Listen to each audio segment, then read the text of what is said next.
était déjà dans une crise sociale avant le Covid et le Covid a mis en avant tous les problèmes et tous les maux MAUX de notre société. Et donc il y a besoin de changer de curseur dans ce qu'on appelle le lendemain de crise.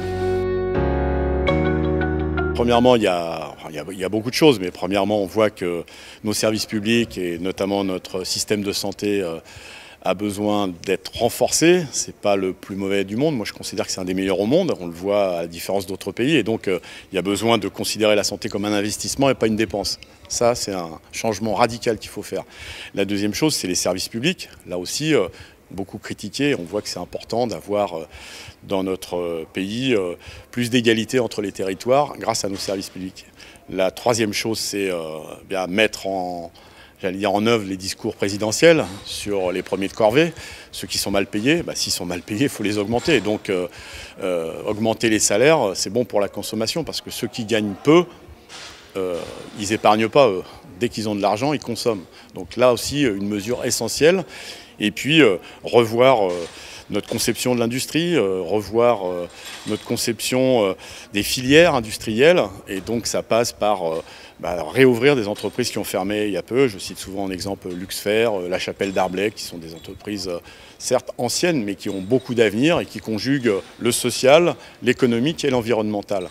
Et puis revoir enfin la notion d'emploi. On voit bien que même si le gouvernement s'est vanté d'avoir fait diminuer le chômage, ce qui était une réalité, créer de la précarité, c'est bon pour les statistiques, mais dès qu'il y a une crise, il y a eu 300 000 intérimaires qui ont été renvoyés au chômage, je pense notamment aux jeunes.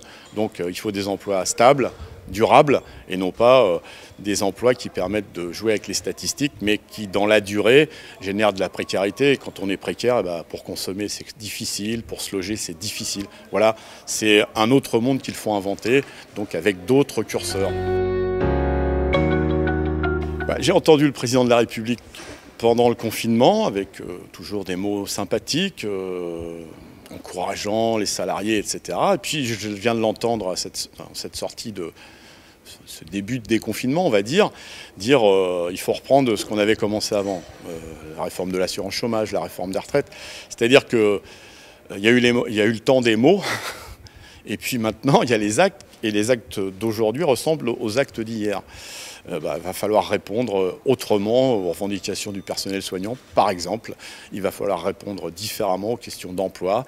On ne peut pas donner des aides aux entreprises sans contrepartie. Alors c'est ce qui se passe. Vous voyez, on a donné beaucoup d'argent à l'aéronautique. On annonce des plans de suppression d'emplois. On a donné de l'argent à l'automobile. On annonce des suppressions d'emplois. L'action, elle monte. C'est bien pour les actionnaires. Mais ça, c'est le monde d'hier. C'est ça qu'il faut changer.